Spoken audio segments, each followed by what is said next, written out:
فأنا ناصح لإخواني بالصدع بالحق تبيض وجوههم. السكوت في مسألة الحزبية يضرها، فاصدع بما تؤمر وأعرض عن المشركين.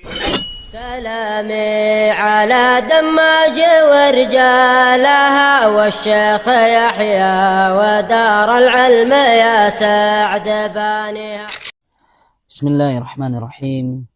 الحمد لله والصلاة والسلام على رسول الله وعلى آله وصحبه ومن والاه. يا أيها الذين آمنوا اتقوا الله حق تقاته ولا تموتن إلا وأنتم مسلمون. يا أيها الناس اتقوا ربكم الذي خلقكم من نفس واحدة وخلق منها زوجها وبث منهما رجالا كثيرا ونساء واتقوا الله الذي تساءلون به والأرحام إن الله كان عليكم رقيبا. يا أيها الذين آمنوا اتقوا الله وقولوا قولا سديدا يصلح لكم أعمالكم ويغفر لكم ذنوبكم ومن يطع الله ورسوله فقد فاز فوزا عظيما. أما بعد فإن أصدق الحديث كتاب الله وخير الهدى هدى محمد صلى الله عليه وسلم وشر الأمور محدثاتها وكل محدثة بدعة وكل بدعة ضلالة وكل ضلالة في النار. أعاذنا الله وإياكن من النار ومن كل ما قرب إليها من قول وعمل. إخوتي في الله أعزني الله وإياكم. فإن شاء الله تبارك وتعالى kita akan lanjutkan bacaan kita dari kitab Adabiz Zafaf fi Sunnati Al-Mutahharah karya Asy-Syaikh Muhammad Nasiruddin Al-Albani rahimahullah. Di mana alhamdulillah pada pertemuan sebelumnya kita telah mengambil adab ke-7, ke-8 dan ke-9, yaitu al-wudu bainal jima'ain.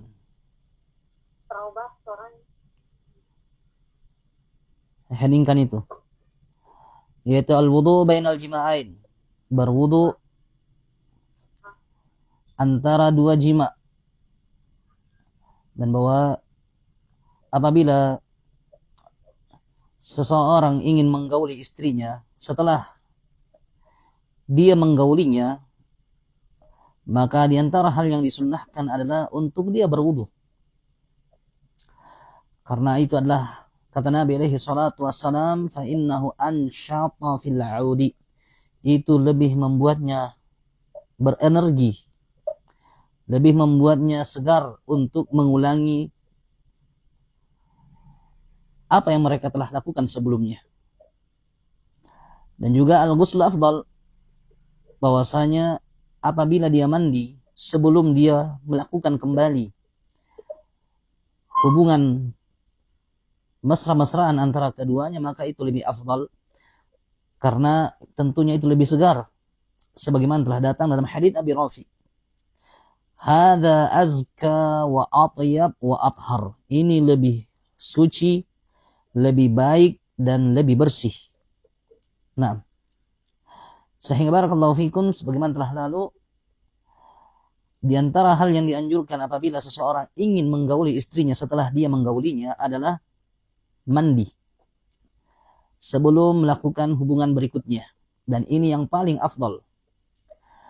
Apabila barakallahu fikum dia merasa berat untuk mandi, atau mungkin sudah tidak tahan ingin mengulanginya lagi, dan dia tidak mau menunda dan memberikan selang yang jarak yang jauh antara satu hubungan dengan hubungan berikutnya, maka tidak masalah kalau dia berwudu. Dan ini juga diantara hal yang dianjurkan. Dan ini tingkatan berikutnya. Tapi toh kalau kiranya dia tidak mandi, tidak juga dia berwudu, kemudian dia mau langsung melakukan serangan berikutnya untuk istrinya, maka hal itu juga tidak masalah. Akan tapi barakallahu fikum, ini min adab yang ditinjau dari sisi syariat Allah Subhanahu wa taala, al-ghuslu afdal. Kalau kiranya dia mandi maka itu lebih afdal, sebagaimana Nabi alaihi salatu wasallam menggauli istri-istrinya dengan mandi setiap kali akan melakukan hubungan berikutnya. Apabila tidak, maka tidak masalah untuk dia berwudu. Kemudian kata penulis rahimahullahu taala, tawadda'ul junubi qabla an-naum. Berwudunya orang yang junub sebelum tidur. Nah, setelah keduanya letih melakukan apa yang mereka lakukan dari hal yang disyariatkan dan dihalalkan oleh Allah, keduanya telah capek melakukan apa-apa yang Allah Azza wa Jalla syariatkan untuk mencari anak dan keturunan, dan setelah keduanya telah letih bersenang-senang, maka di antara hal yang disyariatkan bagi pria ataukah wanita yang dalam keadaan junub adalah at-tawadda, berwudu qabla an-naum, sebelum dia tidur. Wala yanamani junubaini illa idza tawaddaa, dan kedua orang yang junub tadi janganlah keduanya tidur hingga keduanya berwudu. Baik, sekarang ini pembahasan wudu yang lain. Yang disebutkan sebelumnya adalah wudu antara satu hubungan dengan hubungan yang lainnya, yaitu setelah melakukan hubungan senang-senang, mereka telah menikmati apa yang mereka nikmati, mereka ingin melakukan lagi kesenangan tadi, maka dianjurkan berwudu. Baik. Sekarang barakallahu fikum, pembahasannya adalah kalau mereka telah letih dan capek, walaupun nafsunya masih mau tapi mungkin sudah tidak mampu, dia akan melakukan istirahat, dia akan tidur setelah hubungan yang mereka lakukan. Kata penulis, wala yanaman, maka jangan keduanya tidur. Illa idza tawaddaa, kecuali apabila keduanya berwudu. Nah, sehingga barakallahu fikum, mungkin dalam semalam dia akan berwudu berapa kali. Sebelum dia melakukannya, dia berwudu. Kemudian begitu akan dia ulangi, dia berwudu. Mau diulangi lagi, dia berwudu lagi. Nah, setelah dia melakukannya dan akan tidur, maka dianjurkan juga untuk kembali berwudu. Wa fihi ahadits, dan dalam pembahasan ini terdapat beberapa hadis. Al-awwal, hadis yang pertama. An Aisyah radhiyallahu anha. Dari Aisyah radhiyallahu anha, qalat, beliau berkata, kana Rasulullah sallallahu alaihi wasallam idza arada an ya'kula aw yanama wa huwa junubun ghasala farjah. Dahulu Rasulullah sallallahu alaihi wasallam apabila beliau akan makan atau akan tidur dalam keadaan junub, yaitu beliau mau makan dalam keadaan junub atau beliau mau tidur dalam keadaan junub, ghasala farjah, maka Nabi pun membersihkan, membasuh kemaluannya. Wa tawadda'a wudu'ahu lis-shalah, lalu beliau akan berwudu sebagaimana wudunya untuk salat. Nah, dan ini barakallahu fikum di antara hal yang dilakukan oleh Nabi sallallahu alaihi wasallam. Baik itu fi'il perbuatannya sebagaimana akan datang, itu juga yang beliau anjurkan secara ucapan kepada para sahabatnya. Ats-tsani, yang kedua, an Ibni Umar radhiyallahu anhuma, dari Abdullah bin Umar radhiyallahu anhuma. Beliau berkata, anna Umar radhiyallahu anhuma qala, bahwasanya Umar ibn al-Khattab al-Faruq radhiyallahu anhu berkata, ya Rasulullah, ayanamu ahaduna wa huwa junub. Wahai Rasulullah, bolehkah salah satu di antara kami tidur dalam keadaan junub? Qala na'am idza tawadda'a. Kata Nabi, iya, apabila dia berwudu. Dalam hadis ini penjelasan bahwasanya dahulu para sahabat bersungguh-sungguh dan juga serius mempertanyakan perkara yang berkaitan dengan agama mereka, sekalipun itu yang berkaitan dengan apa-apa yang di belakang celana dalam. Dan mereka tidak malu dari mencari ilmu. Fa innahu la yanalul ilm mustahyin wala mutakabbir. Sebagaimana dikatakan oleh Mujahid bin Jabr tidak akan mendapatkan ilmu orang yang malu-malu dan juga orang yang menyombongkan diri. Inilah Ummu Salamah radhiyallahu anha atau Ummu Sulaim radhiyallahu anha. Walaupun itu adalah suatu perkara yang mungkin seseorang merasa malu menyebutkannya, tapi itu adalah perkara yang berkaitan dengan agama. Dia datang kepada Nabi sallallahu alaihi wasallam, kemudian memberikan suatu pendahuluan sebelum dia melemparkan pertanyaannya yang mungkin seseorang akan malu menyebutkannya. Ya Rasulullah, innallaha la yastahi minal haq. Ummu Sulaim mengatakan, wahai Rasulullah, sesungguhnya Allah itu tidak malu dari yang namanya kebenaran. Fahal 'alal mar'ati min ghuslin idza hiya ihtalamat? Apakah ada kewajiban mandi bagi seorang wanita kalau kiranya dia mimpi basah? Kalau kiranya seorang wanita mimpi didatangi oleh pria tampan, mimpi didatangi oleh pria yang dia idolakan, lalu dia bermesra-mesraan dengan pria yang dia mimpikan tersebut, apakah dia wajib untuk mandi? Kata Nabi sallallahu alaihi wasallam, "Na'am, idza ra'atil ma." Kata Nabi, iya, wajib bagi seorang wanita mandi apabila dia melihat air. Artinya apabila dia terbangun ternyata celana dalamnya basah, dikarenakan mimpi yang ia saksikan. Aisyah Ummul Mukminin radhiyallahu anha mengatakan, rahimallahu nisa'al ansar kanat la tamna'ahunna al-haya'u minal ilmi. Semoga Allah merahmati wanita-wanita Ansar. Dahulu wanita Ansar itu tidak dihalangi oleh rasa malu untuk mendapatkan ilmu. Nah, sehingga barakallahu fikum, mungkin apa yang kita bahas adalah perkara yang berkaitan dengan celana dalam. Ini adalah suatu perkara yang berkaitan dengan hubungan suami istri.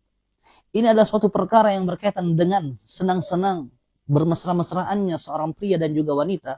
Ada di antara hal yang mungkin tidak enak untuk disebutkan, tapi begitu ini adalah perkara ilmu, maka sesuatu itu harus dipelajari. Dan tidak masalah untuk mempertanyakannya. Sebagaimana Ummu Sulaim bertanya kepada Nabi, walaupun itu adalah hal yang berkaitan dengan celana dalam.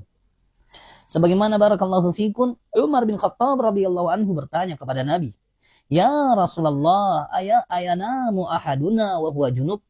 Wahai Rasulullah, apakah boleh salah satu di antara kami tidur dalam keadaan dia junub? Sahih. Karena barakallahu fikum, kam minal muslimina dhalla ajahilan fi hadhil mas'alah. Betapa banyak kaum muslimin yang terus dalam keadaan jahil dalam kasus-kasus seperti ini. Dia tidak mengerti, dia tidak paham. Sehingga barakallahu fikum, dia melakukan tindakan-tindakan dalam keadaan dia tidak suci. Dia melakukan tindakan-tindakan dalam keadaan najis, masih ada pada tubuhnya atau masih ada pada pakaiannya atau semisalnya. Sehingga barakallahu fikum, tidak sepantasnya menganggap remeh perkara-perkara seperti ini. Pertanyakan dan ketahuilah Allah Azza wa Jalla tidaklah malu dari kebenaran. Innallaha la yastahyi minal haq. Sesungguhnya Allah itu tidaklah malu dari kebenaran. Nah, faqala, maka Nabi alaihi salatu wasallam menjawab, na'am idza tawadda'a, na'am, boleh dia tidur apabila dia berwudu. Wa fi riwayatin tawadda'a waqsil dzakarak thumma nam. Dalam riwayat yang lain Nabi berkata kepada Umar, berwudulah, basuhlah kemaluanmu, lalu tidur. Wa fi riwayatin na'am liyatawadda thumma liyanam hatta yaktasila idza syaa. Kata Nabi, iya, silahkan dia berwudu, lalu dia tidur hingga dia mandi kalau dia mau. Artinya kalau dia mau mandi juga lebih bagus. Sekiranya dia mandi sebelum tidur maka juga lebih bagus. Nah, wa fi ukhra, dalam riwayat yang lain, na'am wa yatawadda insya'a. Kata Nabi, iya, boleh dia berwudu dan silahkan dia berwudu kalau mau. Dia boleh tidur dan dia berwudu apabila ingin. Dalam hadis ini barakallahu fikum dalil bahwasanya berwudu adalah di antara hal yang dianjurkan dan itu tidaklah wajib. Dan itu tidaklah wajib. Namun kalau kiranya barakallahu fikum dia tertidur terlalu letih, terlalu capek, mungkin barakallahu fikum durasi dia bermain dan bersenang-senang dengan pasangannya itu terlalu lama sehingga meletihkan dan menghabiskan energinya dan dia tidak mampu lagi untuk bangkit pergi berwudu, maka hal itu boleh baginya untuk dia langsung tidur. Dan hal itu tidaklah menjadi suatu dosa atas misalnya. Namun al-afdal, yang lebih utama adalah apabila dia sempatkan untuk berwudu. Al-thalith, yang ketiga, hadis ketiga yang berkaitan dengan pembahasan ini. An Ammar bin Yasir radhiyallahu anhu, dari Ammar bin Yasir radhiyallahu anhu, anna Rasulullah sallallahu alaihi wasallam qaal, bahwasanya Rasulullah sallallahu alaihi wasallam berkata, Thalathatun la taqrabuhumul malaikah. 3 golongan yang mana para malaikat tidak akan mendekati mereka. Jifatul kafir, jasad orang kafir, malaikat tidak akan mendekatinya. Demikian dikarenakan kafir najis, hayyan wa mayitan. Orang kafir itu najis, hidup matinya. Allah Azza wa Jalla mengatakan, innamal musyrikuna najis. Sesungguhnya orang-orang musyrik itu najis. Dan najisnya adalah najis akidah. Adapun jasadnya, barakallahu fikum, maka jasadnya itu tidak najis. Nah, makna ayat innamal musyrikuna najis, yaitu akidahnya yang najis. Bersama dengan itu, barakallahu fikum, mereka tidak mendekat-dekat dengan orang-orang yang seperti itu, najis akidahnya. Allah musta'an. Yang mana orang kafir adalah orang yang jarang bersih-bersih. Dan juga tidak berusaha untuk mengangkat najasah. Dan juga membersihkan dirinya dari hadas. Sebagaimana yang dilakukan oleh kaum muslimin. Wal mutadammikhu bil khaluqi. Demikian juga orang yang melumuri badannya dengan khaluq. Khaluq adalah minyak wangi yang terbuat dari zafran. Minyak wangi zafran. Dan yang dimaksud di sini adalah laki-laki yang menggunakan minyak wangi za'faran. Demikian dikarenakan za'faran atau zafran adalah minyak wangi khas bagi wanita. Sementara barakallahu fikum, seorang laki-laki tidaklah sepantasnya menggunakan apa-apa yang menjadi keistimewaan khusus bagi wanita. Dalam hadits Abdullah bin Abbas radhiyallahu tabaraka wa ta'ala anhuma, beliau mengatakan, la'ana Rasulullah sallallahu alaihi wasallam al-mutasyabbihina minar rijali bin nisa wal mutasyabbihati minan nisa'i bir rijal. Allah melaknati atau Rasulullah melaknati para pria yang menyerupai wanita. Allah melaknati atau Rasulullah melaknati para wanita yang menyerupai para pria. Demikian juga barakallahu fikum, Nabi alaihi salatu wassalam pernah melihat Abdullah bin Amr ibn al-As radhiyallahu tabaraka wa ta'ala anhu menggunakan pakaian yang telah dicelup dengan zafran sehingga warnanya berubah. Maka Nabi alaihi salatu wassalam mengatakan, apakah ibumu yang kasih kau baju itu? Artinya itu adalah pakaian wanita. Lalu Nabi sallallahu alaihi wasallam mengatakan, innama yalbasu hada man la khalaqa lahu fil akhirah. Lalu memberikan teguran kepada Abdullah bin Amr bin al-As dan mengatakan, sesungguhnya yang pakai baju seperti ini dari kalangan laki-laki, menggunakan baju yang diwarnai dengan zafran, adalah orang yang tidak akan mendapatkan jatah di negeri akhirat, yaitu orang kafir. Sehingga bagi laki-laki menggunakan zafran, apakah dalam bentuk wangi-wangian atau mewarnai pakaian, adalah di antara hal yang terlarang. Sehingga dalam hadis, salasatun la taqrubuhumul malaikah. 3 golongan yang malaikat tidak akan dekati. Jifatul kafir, bangkai jasadnya orang kafir. Wal mutadammikh bil khaluqi, dan seorang pria yang menggunakan wangi-wangiannya perempuan, zafran. Dan yang ketiga, wal junub, seorang yang dalam keadaan junub, illa ayyatawadda'a, kecuali apabila dia berwudu. Kecuali apabila dia berwudu. Nah, sehingga barakallahu fikum, ini semua diantara dalil yang menunjukkan bahwasanya afdal bagi orang yang junub sebelum dia tidur untuk berwudu. Dan sekali lagi, ini hukumnya mustahab, dianjurkan, muakkadah dengan sunnah yang ditekankan. Qala rahimahullah, menjelaskan hukum berwudu sebelum tidur bagi orang yang junub. Hukmu hadal wudu, hukum wudu tersebut. Walaysa dzalika 'alal wujubi, dan wudu itu tidaklah wajib. Perintah yang disebutkan dalam hadis-hadis sebelumnya tidak di atas kewajiban. Wa innama listihbabil muakkadi, hanyalah untuk anjuran yang ditekankan. Li hadits Umar, berdasarkan hadits Umar, annahu sa'ala Rasulullah sallallahu alaihi wasallam ayanamu ahaduna wa huwa junub, apakah boleh salah satu di antara kami tidur dalam keadaan junub? Qala na'am, kata Nabi iya. Wa yatawadda, dan dia berwudu insya'a. Perhatikan kalimat insya'a, kalau dia mau. Artinya dikembalikan kepada masing-masing. Kalau dia mau, maka berwudu itu yang afdal. Toh kalau kiranya dia tidak mau karena dia sudah keletihan atau sangat ngantuk, maka itu dikembalikan kepada siapa yang mau melakukannya. Namun barakallahu fikum, sekali lagi, malaikat tidak mendekatinya selama dalam keadaan dia junub. Wa yu'ayyiduhu hadithu Aisyah radhiyallahu anha qalat, dan dikuatkan apa yang telah lalu penyebutannya hadits Aisyah radhiyallahu anha. Beliau berkata, kana Rasulullah sallallahu alaihi wasallam yanamu wa huwa junub. Dahulu Rasulullah sallallahu alaihi wasallam tidur dalam keadaan beliau junub. Min ghairi ayyamas samaan, tanpa menyentuh sedikit pun air. Tanpa menyentuh sedikit pun air. Hatta yaquma ba'da dzalika fayaghtasila, hingga beliau bangun setelah itu lalu beliau pun mandi. Wa fi riwayatin anha, dan dalam riwayat yang lain dari Aisyah, kana yabitu junuban fayatihi Bilal. Dahulu Nabi sallallahu alaihi wasallam tidur dalam keadaan junub, melalui malam dalam keadaan junub, hingga Bilal, tukang adzan Nabi, datang.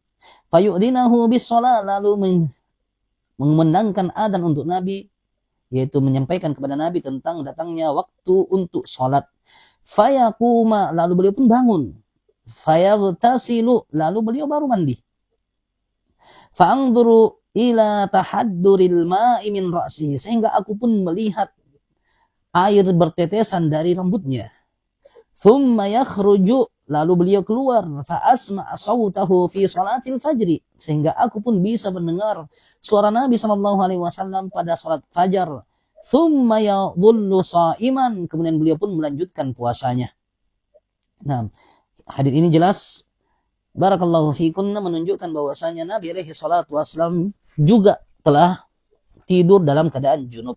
Nah, fa idza staiqadha min akhiril lail fa in kana lahu min fi ahlihi hajah awadahum thumma iktasala.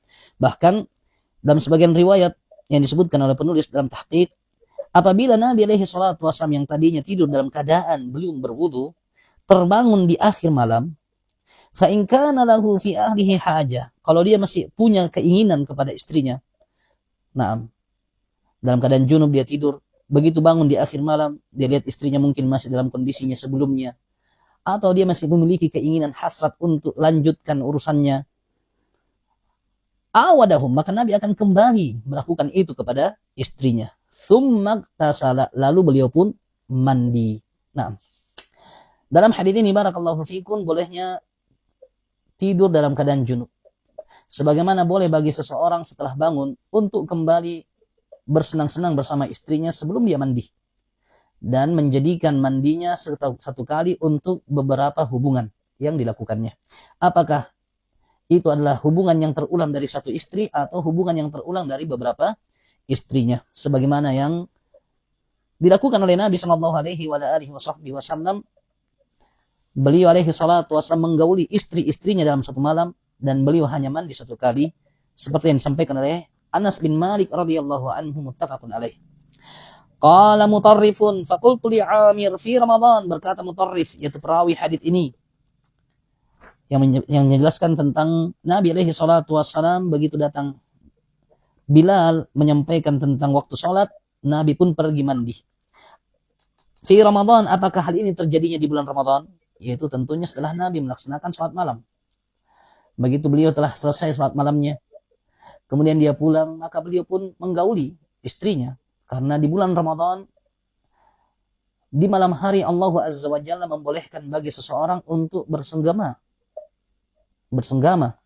Nah, uhilla lakum lailatas siyami ar-rafathu ila nisaikum. Dihalalkan untuk kalian di malam berpuasa ar-rafath, yaitu menggauli istri-istri kalian. Hunna libasul lakum wa hunna libasul lakum wa antum libasul lahunna. Istri-istri kalian itu adalah pakaian yang kalian boleh pakai. Sebagaimana kalian adalah pakaian untuk istri-istri kalian yang mereka juga boleh pakai. Alimallahu annakum kuntum takhtanuna anfusakum fataba alaikum wa afa ankum fal'ana bashiruhunna. Maka sekarang silahkan gauli istri-istri kalian. Wabtagu ma kataballahu lakum. Dan silahkan cari apa yang Allah telah tetapkan untuk kalian dari hubungan tersebut. Di antara yang Allah Azza wa Jalla tetapkan bagi pria wanita dari hubungan tersebut adalah kesenangan. Melampiaskan birahi. Sebagaimana barakallahu fikun, dan di antara hal yang ditetapkan oleh Allah adalah keturunan. Maka fabtagu ma kataballahu lakum fal'ana bashiruhunna. Sekarang silahkan kalian gauli mereka. Wabtagu ma kataballahu lakum. Dan silahkan cari, usahakanlah untuk mendapatkan apa yang Allah tetapkan untuk kalian. Fakulu washrabu hatta yatabayyana lakumul khaytul abyad minal khaytil aswadi minal fajr. Maka sebagaimana boleh untuk menggauli istri kalian, silahkan makan, silahkan minum sampai jelas benang putih dari benang hitam, yaitu sampai jelas terbitnya fajar shadiq. Ayat ini menunjukkan bahwasanya boleh bagi seorang pria, boleh bagi seorang wanita untuk melakukan hubungan suami istri di malam bulan Ramadan. Yang terlarang adalah melakukannya di siang bulan Ramadan. Oleh karena itu Nabi alaihi salatu wassalam sebagaimana dalam hadits melakukan apa yang Allah Azza wa Jalla tetapkan bagi pria dan wanita di malam bulan Ramadan. Kata Mutarrif, qultu li Amir fi Ramadan. Apakah itu dilakukan di bulan Ramadan? Qala na'am. Kata Amir, iya, sawa Ramadan atau ghairi, sama saja. Apakah di bulan Ramadan atau selain bulan Ramadan. Nah, dan sengaja kita sebutkan barakallahu fikunna dikarenakan bulan Ramadan telah dekat, dan juga mengingatkan bahwasanya bulan Ramadan adalah bulan ibadah, bukan berarti istri tidak mendapatkan haknya di waktu itu. Bukan berarti di bulan Ramadan seorang pria tidak menunaikan hajat kebutuhannya kepada istrinya. Nah, fa'ati kulladhi haqqin haqqahu. Maka tunaikanlah semua kewajiban dan orang-orang yang berhak mendapatkan haknya. Nah, inna li zawrika 'alaika haqqun wa li zawjika 'alaika haqqun. Sesungguhnya tamumu punya kewajiban yang harus kamu tunaikan kepadanya, punya hak yang harus kau tunaikan kepadanya, sebagaimana istrimu juga memiliki hak yang harus kamu tunaikan kepadanya. Nah, sehingga barakallahu fikun, baik itu pengantin baru atau pengantin yang sudah lama, bulan Ramadan di malam hari boleh bagi mereka untuk melakukannya setelah mereka melaksanakan sholat malam atau sebelumnya. Namun apabila barakallahu fikun mereka telah melakukannya di akhir malam setelah mereka melaksanakan sholat malamnya, lalu mereka istirahat dan tidur, kemudian bangun dan dia masih memiliki kemampuan atau dia masih ingin merasakan kenikmatan tersebut lalu mengulanginya, maka Nabi alaihi salatu wasallam telah melakukannya seperti di akhir hadis yang disebutkan oleh penulis rahimahullah. Kana yabitu nyuduban fayatihi Bilal. Dahulu Nabi sallallahu alaihi wasallam bermalam dalam keadaan junub hingga Bilal pun datang. Fayu'dinahu bis salati, lalu mengizinkan atau memberikan kabar pengumuman kepada Nabi sallallahu alaihi wasallam tentang masuknya waktu salat. Fayaqum, lalu Nabi pun bangun, fayaghtasilu, barulah beliau mandi. Fa'andur ila tahadduril ma'i min ra'sihi. Kata Aisyah, aku pun melihat bercucurannya air dari rambut Nabi. Thumma yakhruj, lalu beliau keluar, fa asma' sautahu fi salatil fajri, sehingga aku pun bisa mendengar suara Nabi di salat fajar. Nah, karena rumah Aisyah radhiyallahu anha dindingnya adalah dinding masjid, sehingga Aisyah tentu akan mendengarkan suara Nabi sallallahu alaihi wasallam. Thumma yadhillu sha'iman, kemudian Nabi sallallahu alaihi wasallam melanjutkan puasanya. Nah, kemudian kata penulis, tayammumul junub badal wudu, bolehnya orang junub tayammum sebagai pengganti wudu. Mungkin berat untuk pergi berwudu atau mungkin sudah terlalu letih, susah untuk bangun, kata beliau tidak masalah menggantikan wudu tadi dengan cara tayammum. Wa yajuzu lahum at-tayammumu badalul wudu. Boleh bagi keduanya, yaitu pria wanita yang dalam keadaan junub tadi, untuk melakukan tayammum sebagai pengganti wudu. Ahyanan, kadang-kadang, yaitu tidak sering, tidak dijadikan sebagai suatu kebiasaan. Li hadithi Aisyah radhiyallahu anha qalat, berdasarkan hadits Aisyah radhiyallahu anha, beliau berkata, kana Rasulullah sallallahu alaihi wasallam idza ajanaba fa arada an yanama tawaddaa aw tayammama. Dahulu Rasulullah sallallahu alaihi wasallam apabila beliau junub dan beliau ingin tidur, maka beliau akan berwudu atau beliau akan tayammum.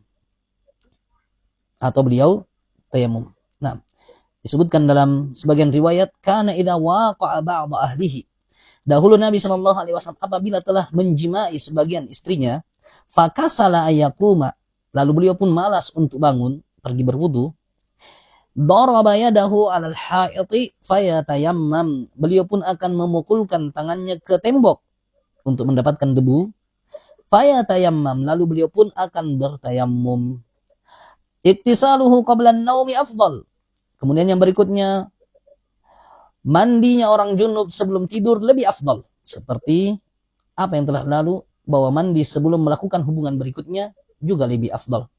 Dan sekali lagi barakallahu fikum, sebagaimana wudu tidaklah wajib, maka demikian juga mandi yang lebih berat tidaklah wajib.